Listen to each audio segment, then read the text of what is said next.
Welcome to the Prospect Warehouse Podcast. This is your host, Tim Kanak. You can find me on X at Fantasy Aceball. And John is with me this fine morning. You can follow him on the X at John PGH. So today, this is going to be a short podcast. We're going to have another one coming for you, a longer one with Doc, where we're going to talk about some redraft hitters. But this podcast, we're going to talk about the overall organization rankings. We just did 30 teams, John. Yeah. 20 prospects on 30 teams. That's crazy. Be honest with me. How many out of those 600 prospects did you actually know before we started? Less than 10% for sure. Less than 10%. Yeah. So how many do you remember after doing? Yeah, not like maybe I'm up to 15%. Something like that. That is the problem. We talk about so many dudes. We just ripped right through them. It's like I'm not going to remember any of this, but I can go back at least. Yeah, you'll have to go back and re-listen before we get to the prospect phase of the draft, because we're currently doing a 30-team MLB Warehouse Dynasty League, and we're drafting the MLB players right now. Yeah. And after the MLB draft, we have a snake draft coming where out of the 30 teams, there's going to be a snake draft of prospects. And, of course, how does Doc get the first pick in that out of randomization? Yeah, right. The snake thing isn't a big deal in like a 12-team redraft league because having 12 and 13 is like nice. That pretty much makes up for not having the top guy. But when you're at me and you are both in the bottom 7, it's like, man, getting the number 25 and the number 35 prospect is like not even close to getting one of the top guys. So yeah, and of course you're right. Doc gets the Griffin thing. That's going to be a huge boost, but we'll hope to piece it together. Yeah, it's probably the best. He's in my division too. That is the best value already. It doesn't even matter. Yeah. The auction draft and the salaries, it doesn't even matter. There's nothing better than a $0 Connor Griffin. But remember like Jerks and Profar, and I mean, how many number one BJ Upton? Like, there's been all kinds of number one overall prospects that didn't turn into much. Bro, don't put that Oscar Tavares bad juju. Right. Well, that's okay. Connor Griffin, because Doc's trying to get Connor on the show. Yeah. All right. Well, we'll give him a little bit of a hard time. I've been complaining lately about how everything's way too positive. Everybody's always only saying that players are good. So I'll tell him like, hey, Griffin, like, remember Jerks and Profar? Not that whatever Jerks and Profar has made a fine career, but do you remember that in 2010, 2011? Yes. Like Profar was like, oh, this guy can't miss. That like gave me the what is it? The red pill? Is that what they call it? Or the black? Which pill is it that where your eyes are open to something? I was like, oh, yeah, you got red pilled on Jerks and Profar. Prospect guys are not on Profar, but on the idea that people can think that a top prospect can't miss, and then they miss pretty bad. Yeah, they do. You know, Oscar Tavares, didn't he get killed in a car crash though? Yeah, in the Dominican Republic. It's not his fault. Yeah, his fault. Maybe it was his fault. But, I know. You're Ventura. Yeah, that stuff happens. But Tavares wasn't. Maybe he would have been fine, but anyway. Yeah. I mean, that's the risk. I was listening though to a Foul Territory podcast the other day, and Scott brought up a point that apparently, like, it was like the majority. I can't remember. It's like 85 or 88% or something of first rounders actually make the MLB.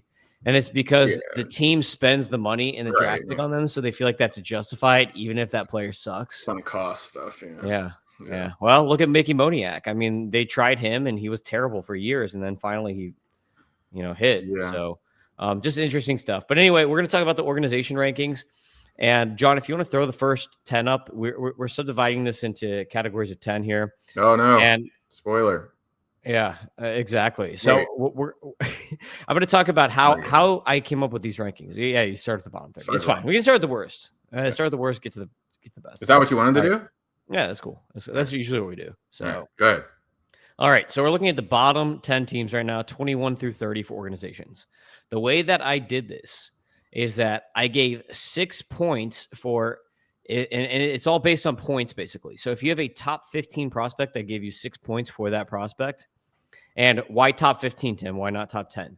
Well, in my prospect rankings, I feel like there's a very clear tier, John, between like number 15 and number 16, which number 15 is Thomas White, who I feel like is an ace caliber starting pitcher. And then number 16 is Dylan Beavers, who I don't feel like is going to be a superstar.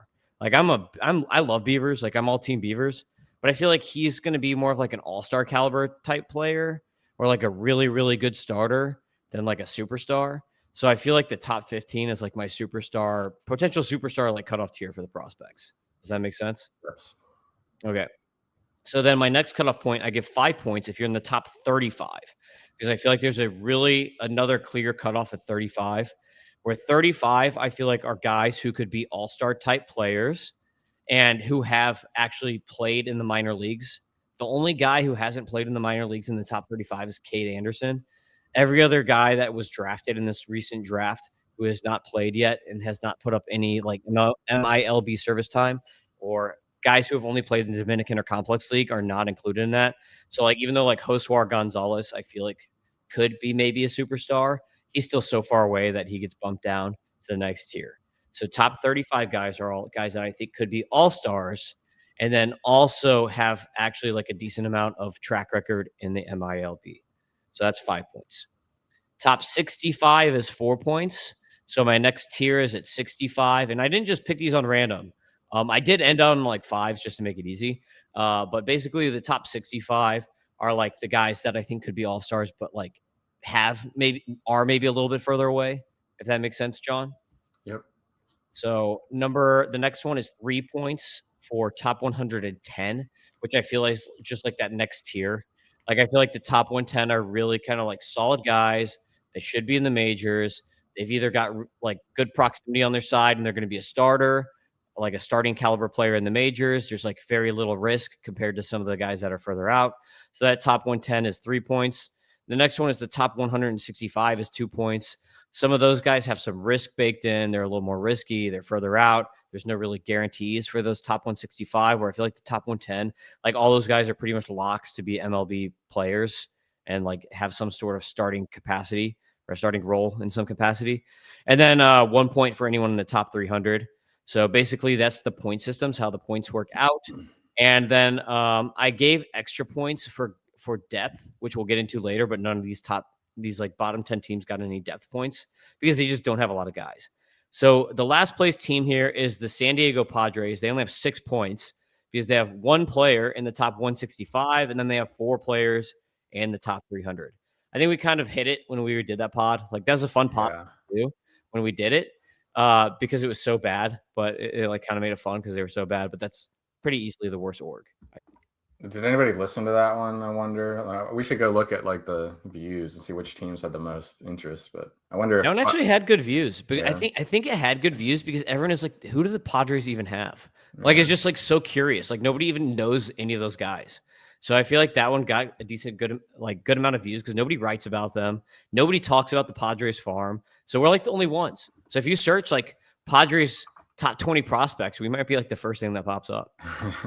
But maybe their fans are just like desensitized to it and they don't even think about it. But here's your top guys. Cash Mayfield was the guy you were talking about, or you referred to. Yep, Cash Mayfield is the one guy in the top 165. You can get all these Tim's full system ranks. There's looks like at least 15 to no, I guess obviously at least 20 prospects ranked for each team. And then a lot of these teams have more, and it's all in this Excel file that you can get on his prospect package. But it's still pinned at MLB Data Warehouse. But you can get all this. Some of the stuff we'll show. But let's not spend more time on the Padres. Yeah, $29.99. You can get all that stuff plus redraft cheat sheet, 3 or 5 year dynasty cheat sheets. Yeah. So good stuff, and you can get all my prospect stuff now instead of having to wait. Because I'm still releasing on X, and it's gonna be a biatch to try to find that if you don't buy the stuff. You're just me scrolling X. My whole X profile. You should have done like a hashtag to make it easier for people. They could click on it, see it. But I guess we don't want to do that. I don't want to make it easier. The easier thing is to spend the $29.99 and like pay me for my work. For sure. That's the easier thing. Number 29 is the Los Angeles Angels. So they have one guy in the top 110, one guy in the top 165. 3 guys in the top 300. So they have 5 players in the top 300, just like the Padres, but they have more better players. So they have 8 points instead of 6. Bremer and Klassen are the 2 guys. Yes. Yeah. Tyler Bremner. George Klassen. Okay. Number 28 is the Houston Astros, who have like such a weird organization. Just because there's no hit tool. It's just all power and speed. And the guys who throw hard with no control. It's like tools. It's all tools and nothing else. So 28 is the Astros. They've got 9 points. 2 guys in the top 165, 5 in the top 300, and that's 7 guys total. So, but just none of them are really high up. And I think their top guys are Sullivan and Melton, I want to say. Well, Melton's gone. Sullivan and Xavier Nyans. Yeah, there you go. Nyans, there you go. Yeah.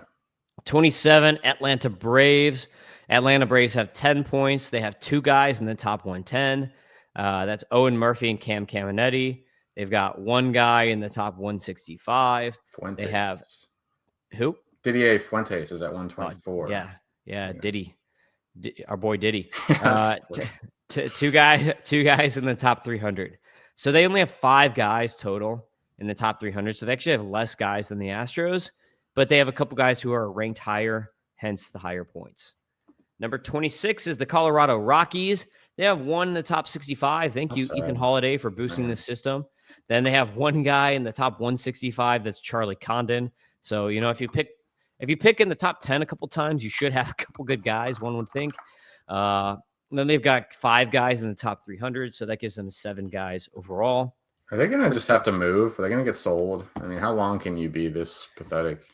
Oh, they just have what's his face, the guy from Moneyball or whatever is their new president of baseball operations. So we'll see if he can figure out their whole atmospheric issues over there and try to find some cheat code.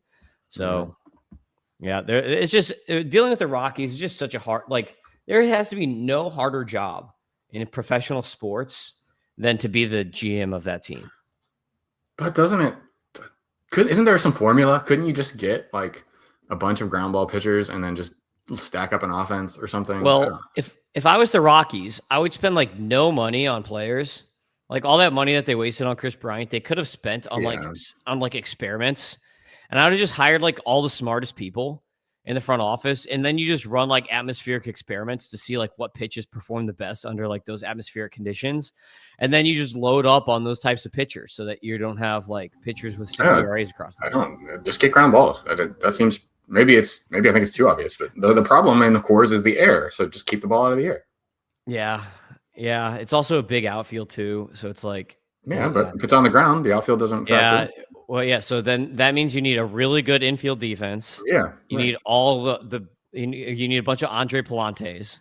So Andre, the Rockies should trade Jose Soriano, Andre Palante, David Peterson, and then spend all your money on hitters instead of pitchers because nobody wants those. They should at least try it. Yeah. Number 25 is the Kansas City Royals. You got 1 guy in the top 35 here for the Royals. Then we have 3 in the top 165. And the 1 guy in the top 35, John, is whom? I don't have that. Carter. We're talking about the Royals? Carter Jensen. Carter Jensen. Okay, so we got Carter Jensen with the Royals, who's in the MLB. And then top 30, the next 3, there we go. Kendry Chorio, Blake Mitchell, and Ramon Ramirez. So 3 catchers. So gotta love that. Catcher power right here. Kendry Chorio, big up-and-coming guy, really far away as a pitcher, insane command for his age. So next on the list is the 24 Chicago White Sox, who are picking first overall next year, so that's going to help their system. They've got 1 top 35, that's Bonnemer. They've got 1 top 65, that's Braden Montgomery. They've got 1 top 110, that's Hagen Smith. And then they've got 5 top 300 guys. You've got like Opor mixed in there.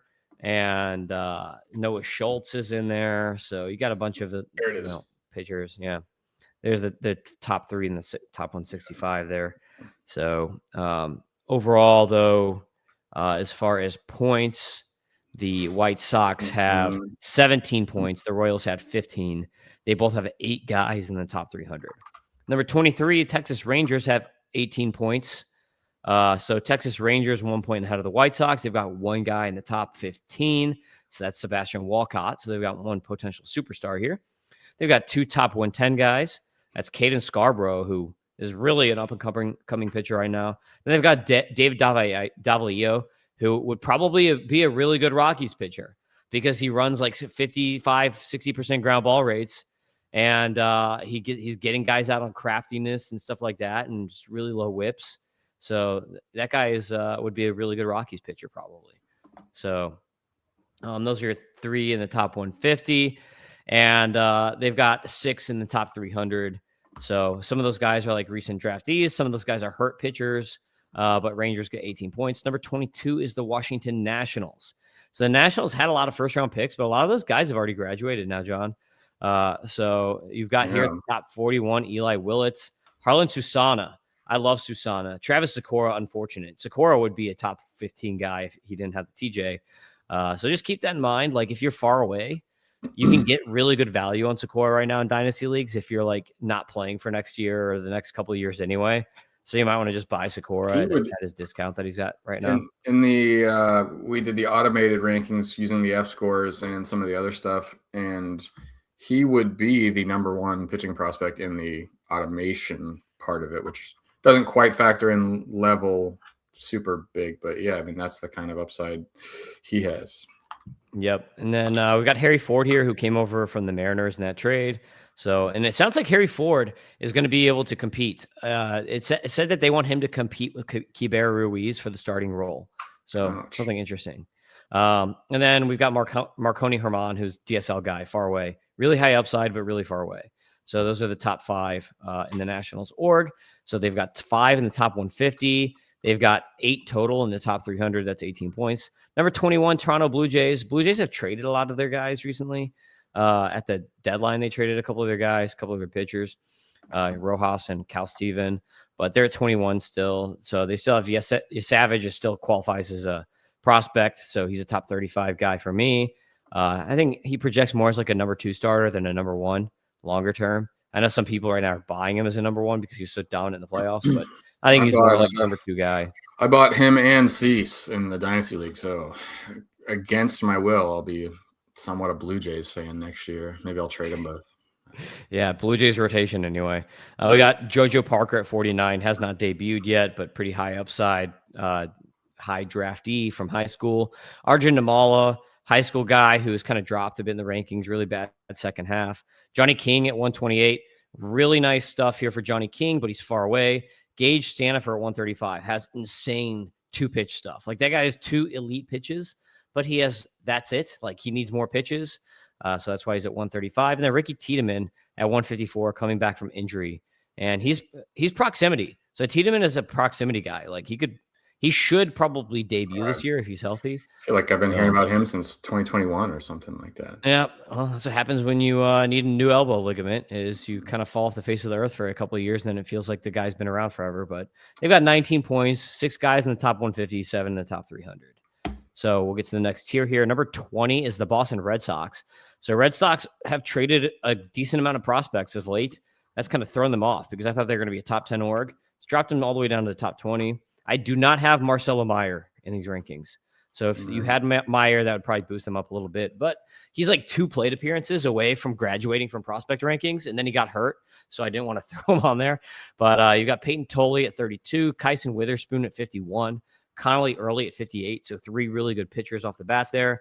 That Luis Perales one is old. That you must have copied that from the old spreadsheet there, John, because my version 2.0, which, by the way, as the trades are happening, if you do buy the prospect package, John will send you updated versions. So you're not just buying my old one.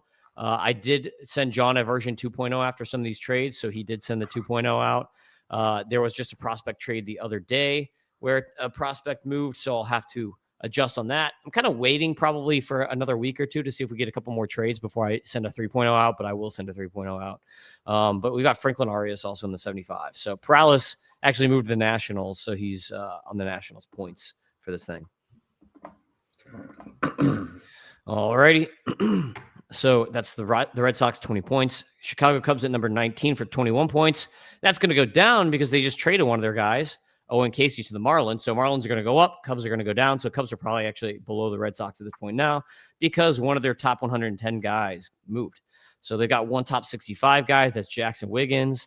They've got 2 in the top 110. That's Jefferson Rojas and Owen Casey, who just got traded to the Marlins. 3 in the top 165, 5 in the top 300. So that's 11 players total, but they just traded 2 of those 11 players. So that's going to bring them down. You see Ethan Conrad at number 100 there. Who was Long and who else was in the trade yesterday? Owen Casey and Christian Hernandez. Okay. So Not a that's top guy. yeah, he's a top 300 guy, but Owen Casey's a top 110 guy. So both those guys moved. So that's going to bring them down like 4 or 5 points or whatever in this. Okay. Mm-hmm. And then number 18, New York Yankees, 22 points. It sounds like they might make a trade. We'll see what happens with that. If they do, obviously they're going to go down. They got 2 guys in the top 65. That's Dax Kilby and Carlos Lagrange, or Lagrange. I don't really know how you say that because I haven't heard it yet. Then they've got 3 in the top 110. You got Big Ben Hess in that top 110. You've got Spencer Jones. You got George Lombard Jr. in there. And then they've got another top 150 guy. That's Elmer Rodriguez Cruz. So decent amount of pitching in this Yankees org. A couple of shortstops too. So there was talk that they were going to be the ones who traded for Cabrera. So guess not. But they may try to shift focus to another pitcher at this point since they didn't get Cabrera. Be interesting to see. But that's the Yankees org for now. So the Yankees at 22 points. Marlins also have 22 points. But I like the Marlins org better. So even though they have the same amount of points, I bumped them ahead of the Yankees. And that was before the Casey trade. Yeah. So you got to remember now the Marlins are probably at like 25 points. So they might be ahead of the Dodgers now. That trade might have bumped them up to like 13, 14 in these rankings. Does it make you think Thomas White and, well, I guess Snelling, you think Snelling just makes the rotation now with Cabrera gone? I think you should. Right now, Max Meyer would be the number 5 guy. So basically the rotation, the back of the rotation is Braxton Garrett coming back from injury. And then you've got Max Meyer, who has not been good and coming back from injury. And then you've got Snelling, who's healthy and was absolutely dealt last year. So that's kind of like your 4, 5, 6. So I think with those 3 guys in the mix, there's a better than 50% chance that Snelling breaks the rotation out. I think Meyer goes. Well, I don't know what they'll do, but Meyer doesn't have a fastball. He's got that like disgusting slider or changeup, right? He's got. Yeah, I don't know which. It's 70-grade slider. Yeah, so that's a reliever. Yep.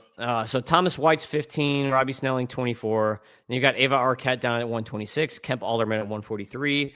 Obviously, Owen Casey would fill in there as 110, so he'd be their number 3 prospect now. Carson Milbrandt at 155 and Joe Mack at 159. Marlins have a lot of good depth. I've been drafting Joe Mack in DCs.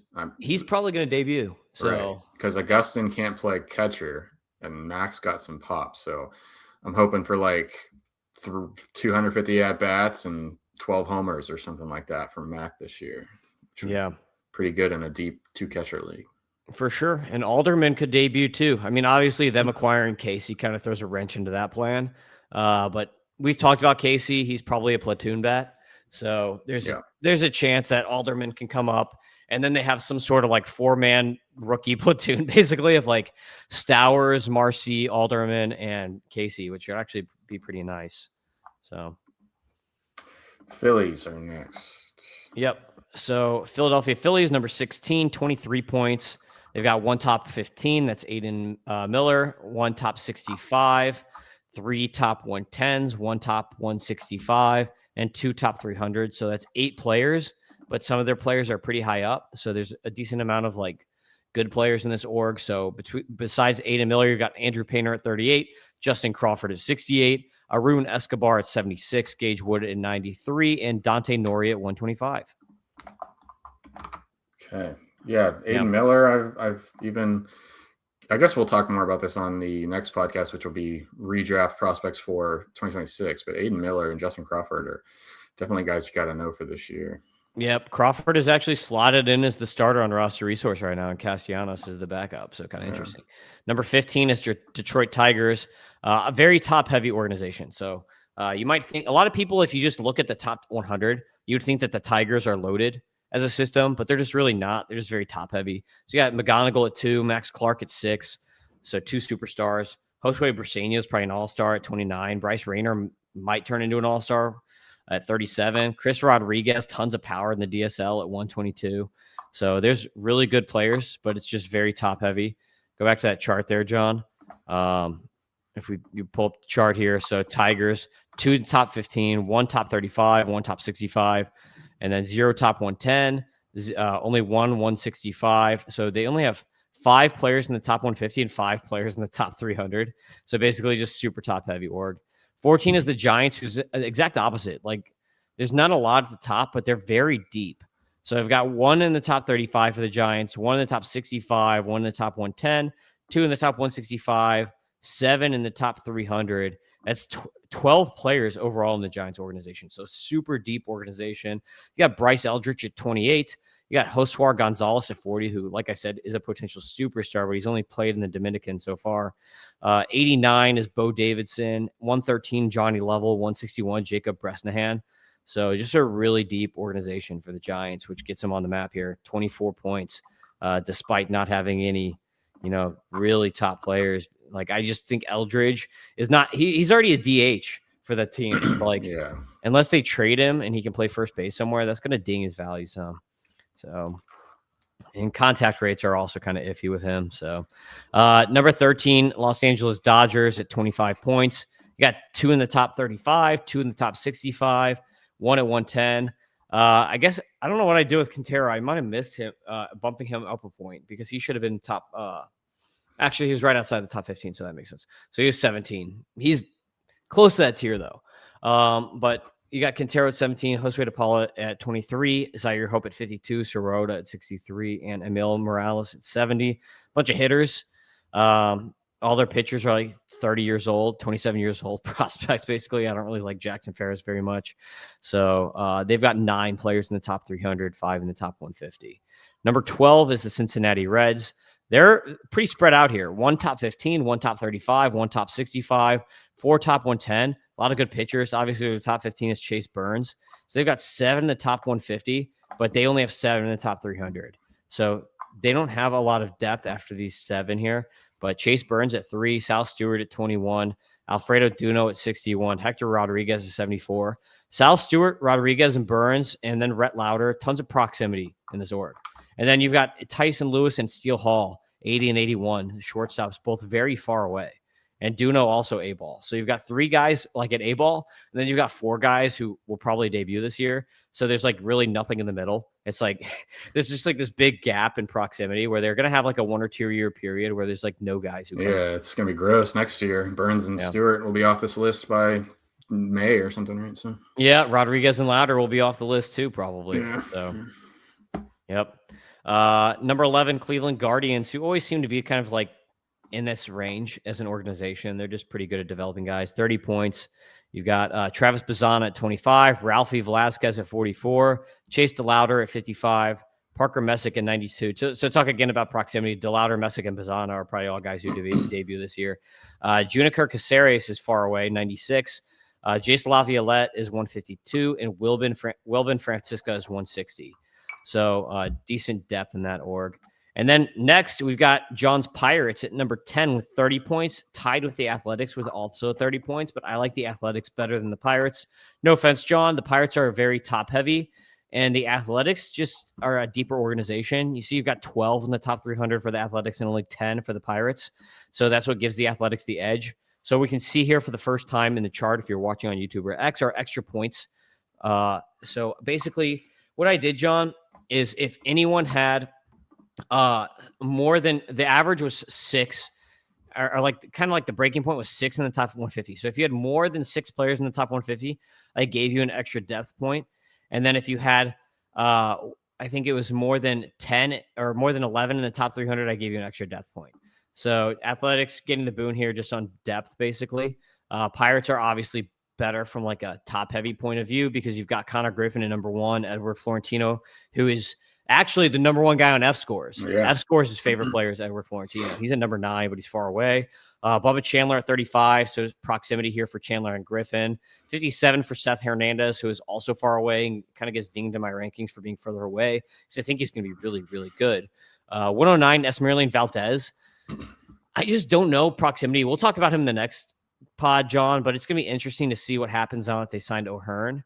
If he moves to the outfield or DH or what, but like his bat is so good. If he continues what he was doing in the fall league, like it's gonna be hard to keep him off the roster, to be quite honest.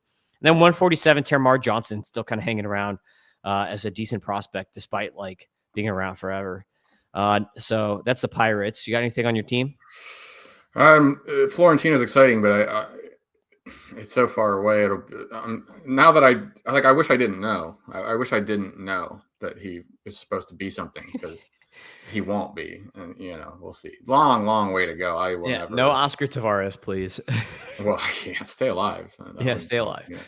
Number 9, the Athletics, who hilariously could not lost their trademark could not get the trademark for Las Vegas Athletics, which is funny. Yeah. But number 14, Leo DeVries, they got him from the Padres. A bunch of pitchers here: 60, Jamie Arnold; 66, Gage Jump; 94, Devin Taylor; 99, Wei En Lin; 150, Henry Bolte; 156, Edgar Montero, who's in the DSL. So just a decent amount of depth in this org. They're kind of like, there's proximity guys here with Jamie Arnold and Devin Taylor, college guys who should move fast. There's like guys who are far away. Even Leo DeVries is proximity. The guy's 18 years old or whatever. He's already at AA. So like there's proximity here, even with some of the young guys, because they're so good. But it's a really interesting org. There's a lot of high end and it's some decent depth. You got like Tommy White still in the org. So pretty good org for the Athletics with 30 points, 12 in the top 300. Number 8, Arizona Diamondbacks. They have 8 guys in the top 150, 13 in the top 300 for 31 points. The Brewers also had 31 points, but I like the Brewers organization better and nudged them ahead based on my bias. So Diamondbacks, 1 top 35, 1 top 65. Got Walchman at 31. Demetrio Crisantes, I'm the high guy on him for sure. Like nobody else is going to have him this high at 64. Like I just love the combo here. He was hurt last year, so now is the buying opportunity for him. 79 is Daniel Egan. That's Doc's favorite player, of course, because he had brain cancer or whatever. 104, Mitch Bratt. 115, Tommy Troy, who's probably going to debut this year. 118, David Hageman. 130, Patrick Forbes, their first rounder. And 144, Kason Cunningham, shortstop, who was also a first rounder for him. They had 2 first-round picks. Let's go right into the Brewers. We got to finish this up. Brewers, number 7, Jesus Mate. 11, Luis Pena. Logan Henderson, top 59, so 3 in the top 100. You got 6 in the top 150 with Cooper Pratt, Jefferson Caro, Braylon Payne. Who do we have next, John? So that's the Brewers. Rays. Here we go. Back to that. Braves are Rays. Rays number 6 with 33 points. So Rays had 17 guys in the top 300. That's tied for the most. But they had none in the top 65. So you got Carson Williams at 85, Theo Gillen 86, Brady Hopkins at 95, TJ Nichols at 131, Brendan Summerhill at 138, Aiden Smith 140, Jed Arenamo 141, Santiago Suarez at 158. So that is the Rays. Next, we've got, I think, a big boost in points here to 37. So the top 5 here is pretty strong. You got Mariners at 37, Twins at 37, and Mets at 37. I put them Mets, Twins, Mariners because that's my thoughts on what I like the best. So all 3 with 37 points. So 3 is Mets, 4 is Twins, 5 is Mariners. So Mariners here have 14 in the top 300, 7 in the top 150. Here's that quick. There we go. Emerson at number 19, Colt Emerson. 27 is Cade Anderson, their first pick. 50 is Michael Arroyo. 56, Ryan Sloan. 65, Laz Montes. 67, Johnny Farmelo. And 163, Felton Celestin. So next here is the Minnesota Twins with 37. So Twins have 15 in the top 300, 8 in the top 150. Twins have a lot of depth, and they have a lot of proximity too, John, because they traded basically their whole bullpen last year for a bunch of prospects. So they've got Walker Jenkins at number 10, superstar potential. 39, you got Kalen Culpepper, so he could be all-star level, but I think he's just like going to be like a really solid starter, like we comped him to Swanson. 45, Eduardo Tait. They traded Duran for him. Number 91, Emmanuel Rodriguez, who's been around forever, gets hurt all the time. 107, Dason Hill, a lot of upside as a pitcher. Mick Abel is 117. He should play this year. Connor Prelip, 119. He should play this year. Kalai Rosario, 148. He might play this year. So a lot of proximity here with the Twins. Number 3, Mets. So Mets have 8 in the top 150, 12 in the top 300. Nolan McLean is at 8. Carson Bench at 22. Both those guys are probably going to break camp. Jonah Tong at 26 is maybe iffy. He might be number 5, number 6 starter. Number 36, Jet Williams. 69, AJ Ewing. 102, Ryan Clifford. 121, Elian Pena, DSL far away. 133, Jack Weninger, who also could play this year. Number 2 is my St. Louis Cardinals. Is this new because of these trades? The trades have helped, but they've been building a lot of depth. So they've got 7 guys in the top 150 and 17 in the top 300. So JJ Weatherholt, number 5, Raniel Rodriguez at number 30, Joshua Baez at 33, Liam Doyle at 47, Quinn Matthews at 98, Danielle Ortiz at 120, and Tink Hence at 153 are the top players in the organization. So the St. Louis Cardinals end up as the number 2 organization. And drum roll, please. Number 1 is the Baltimore Orioles. I love this organization. They traded from this organization, and they're still number 1 with 43 points. 9 guys in the top 150, 17 in the top 300, but they're going to lose some of these guys. So they're going to go down because Samuel Basallo is going to graduate at number 4. Dylan Beavers is going to graduate at number 16. We've got Nate George at 42. Again, you copied this from the old one, but these points are based after the trade. So Michael Fourette was traded to the Rays, so he's not on there anymore. But my points are based on my new one. So that is the good news. Yeah. Aaron Estrada is number 90. So even after the trade, they're still number 1, is what I'm saying. Number 90 is Aaron Estrada. Number 103 is Trey Gibson. 116 is Ike Irish. 119 is Haiwa Aloy. Because remember, the Orioles did have like 4 first-rounders this year, too. So that is, of course, going to help. 165 is Jerron Watts Brown, who they got from the Blue Jays at the deadline. So really strong orgs. There's a bunch of good pitchers in this organization too. Very deep. A lot of good relievers even. The Orioles have probably the 2 best relief pitcher prospects in baseball. Big deal. Yeah, relief pitchers. Tyson Neighbors is going to be a stud. So that's the Orioles, number 1 team. So let's recap this top 5 for people, John.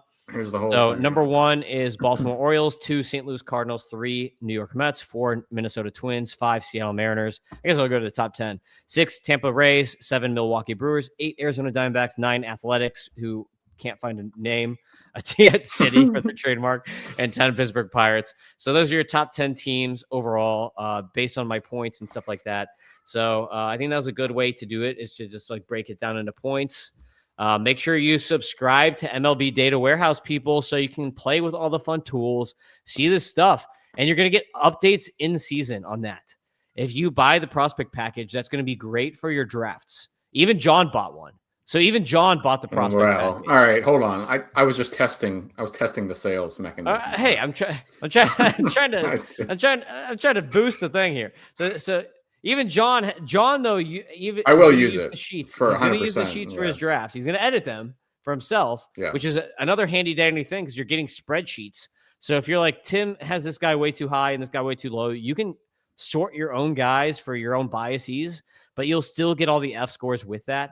And it's going to give you a really nice starting point for your rankings to start with your draft prep work. So buy that for $29.99 and then subscribe to MLB Data Warehouse so that in season you can play with the tools and you're getting F score updates. Otherwise, you're not going to know the new F scores. Major league stuff is really starting to ramp up. I'm closing in on the team previews being done, and then I'll really shift into trying to just put out the best, so like redraft. The whole thing started with redraft. That's my thing. I'm like focused heavily on the 12-team leagues where like 350, 400 players are drafted. So don't get it confused. This isn't suddenly a prospect website. Like the redraft stuff is coming hot and heavy, and that'll come out through January, February, and try to finish it all by March when drafts start. But pretty much any way you play fantasy baseball these days, in-season DFS and betting stuff too, like any way you're interacting with any form of fantasy baseball, MLB Data Warehouse has it. So it's exciting.